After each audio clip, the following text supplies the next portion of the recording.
welcome back. This is Wayne Madsen with the Wayne Madsen Report, coming to you live tonight from Washington, D.C., and we're talking about Iranian President Ahmadinejad's speech before the UN General Assembly, in which he brought up 9/11 being an inside job, and he didn't subscribe to any particular theory.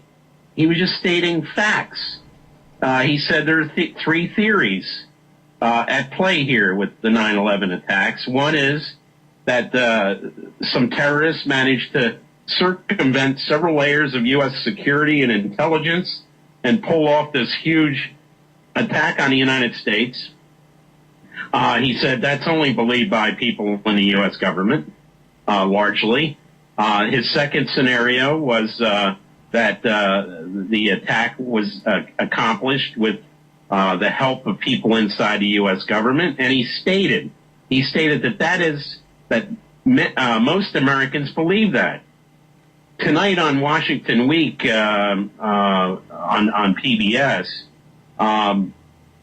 some moron from National Public Radio named Tom Gelton said, I don't know what polls he's referring to. I'd like to see them. Well, Mr. Gelton, let me give you the polls here.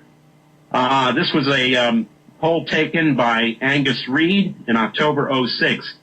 81% of Americans polled said that there should be a new investigation and that they believe there might have been involvement by the U.S. government.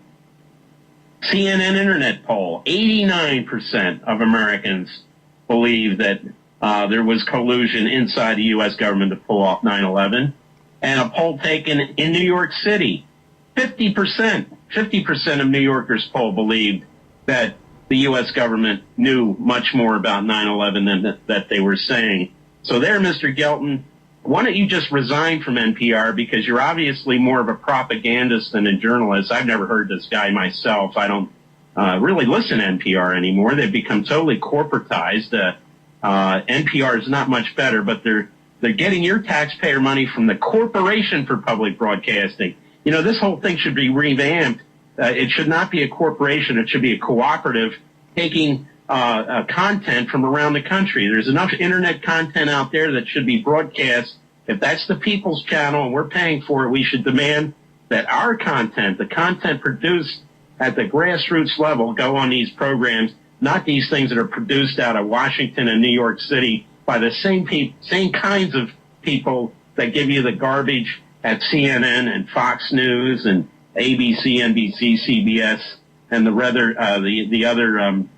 the other corporate media that are all controlled. They're all shills for the major corporations and the banking empire and so forth and so on. So there's the poll results, Mr. Gelton. It's too bad you're not a journalist and you don't do your homework. When you get the opportunity to go on a PBS show, a half-hour show, and you put out that sort of propaganda we can hear that garbage from Fox News. We don't expect to hear it on NPR, but we hear it much more on NPR these days and in other places. I want to play for you the comments by Ahmadinejad on where he goes through the three scenarios. This is what he said at the UN General Assembly this past week, if we can play this clip.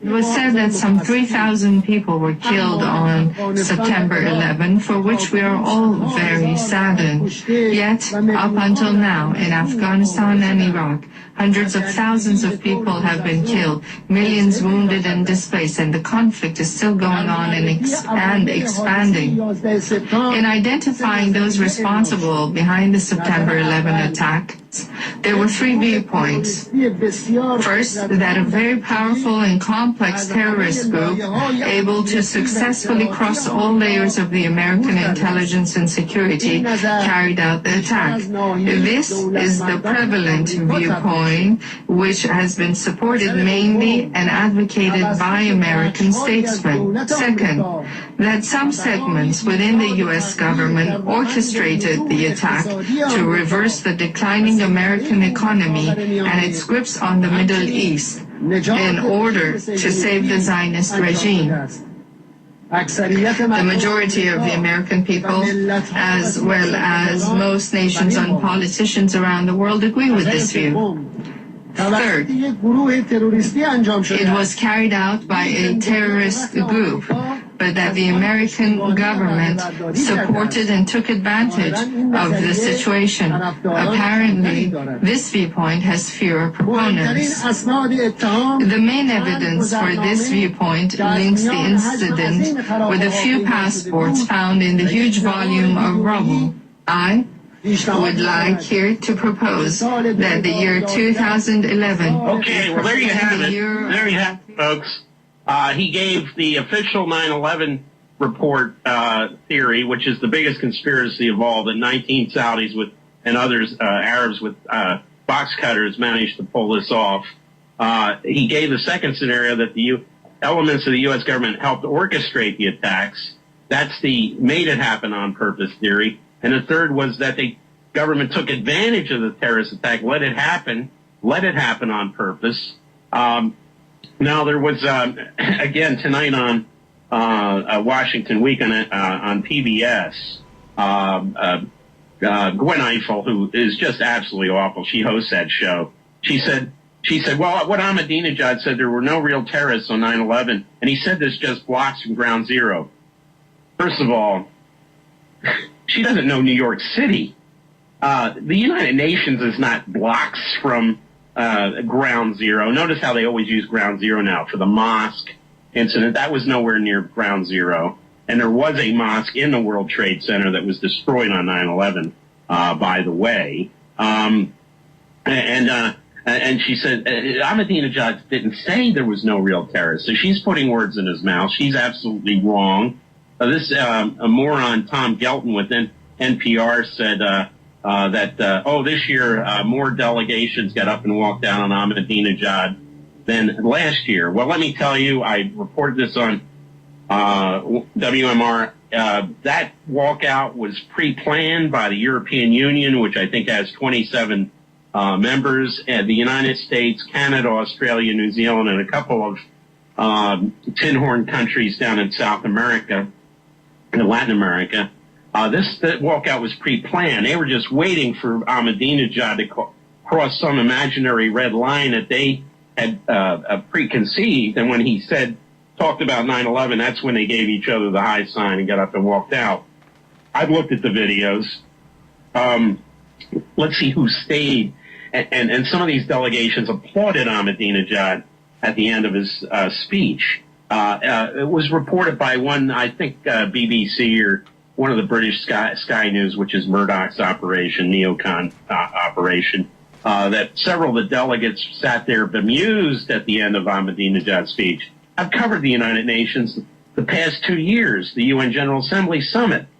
Journalists are not allowed into the UN General Assembly Hall. We're herded off into another place. We watch all the speeches on a video link. So how would those journalists know what these delegates are saying to each other? That's a lie too. That didn't happen. But let's see. Afghanistan remained. They're supposed to be our allies, right? Iraq stayed and listened to Ahmadinejad. And he said that we're killing hundreds of thousands of people in those countries for this. After this 9/11 incident, using that as justification to go into both countries. And he's absolutely right.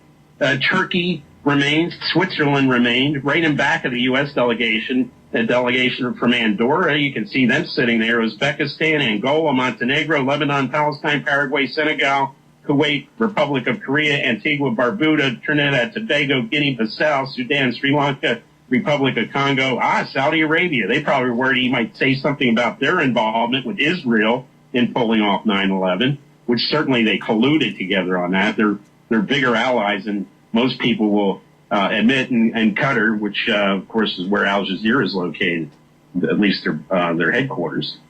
So there you have it. Misreporting all the way. I attended Ahmadinejad's dinner. He was talking about things that certainly didn't sound. He met with the progressive movement in the United States. People came as far away as Wisconsin. And this was Obama's base. These are the progressives. We haven't seen that kind of outreach since 50 years ago, almost to the day when Fidel Castro met with the civil rights leaders at the Teresa Hotel in Harlem. Ahmadinejad did the same thing. But you don't hear You don't hear these people like Gwen Ifill. She's African American, by the way. She's a big supporter of Obama. You know, she doesn't quite get it because she gets the big salary because of your tax money, by the way, to the Corporation for Public Broadcasting. And of course, all these foundations that kick in money. Look who they are. I mean, you've got the Pew Foundation. This is a family that rents Sunoco, oil money. So they get oil money. She's a corporate shill.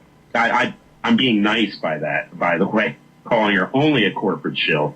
And whoever this Tom Gelton is from NPR, this guy sounds like a complete idiot as far as I'm concerned, but he's not the only one that works for NPR.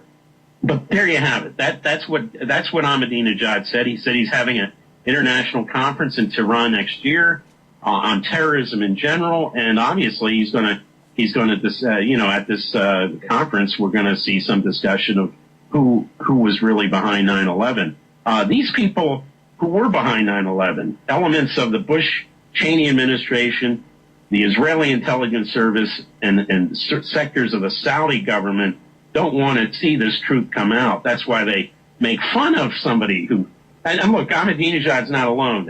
Hugo Chavez has basically said the same thing, that 9/11 was orchestrated by the United States, was assisted by the U.S. government. The late president of Italy, Cossiga, and we will be back right after this message with your phone calls. This is Wayne Madsen from Washington.